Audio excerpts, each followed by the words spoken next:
Gandhi park Sri Balathandayuthapani சுவாமி திருக்கோவில் 63ஆம் ஆண்டு கந்த சஷ்டி பெருவிழா.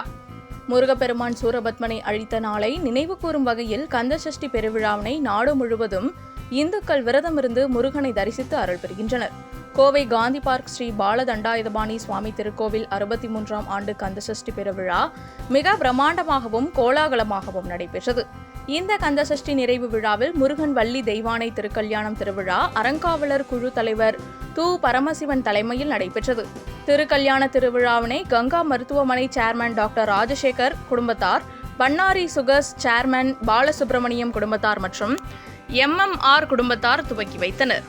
கந்த சஷ்டி பெருவிழாவில் செயல் அலுவலர் பாலசுப்ரமணி, அறங்காவலர் குழு உறுப்பினர்கள் மகேஸ்வரன், ராஜா, விஜயலட்சுமி மற்றும் காந்தி பார்க் பகுதி பொறுப்பாளரும் நகரமைப்பு குழு தலைவருமான சோமு சந்தோஷ் ஆகியோர் முன்னிலை வகித்தனர்.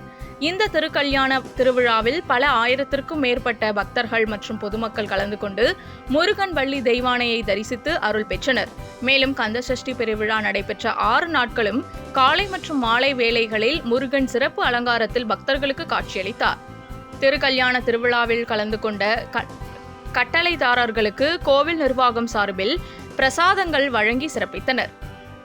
மேலும் பல்லாயிரக்கணக்கில் வருகை புரிந்து ஸ்ரீ பாலதண்டாயுதபாணியை தரிசித்து அருள் பெற்ற பக்தர்கள் மற்றும் பொதுமக்களுக்கு அன்னதானம், சேலைகள், டிஃபன் பாக்ஸ் உள்ளிட்டவற்றை கோவில் நிர்வாகம் சார்பில் வழங்கி சிறப்பித்தனர். இந்நிகழ்ச்சியில் முத்துக்குமார், மகேஸ்வரி, மாணிக்கம், கோவில் அர்ச்சகர்கள், முக்கிய பிரமுகர்கள், பக்தர்கள், பொதுமக்கள் உட்பட ஏராளமானோர் கலந்து கொண்டு முருகனை தரிசித்து அருள் பெற்றனர்.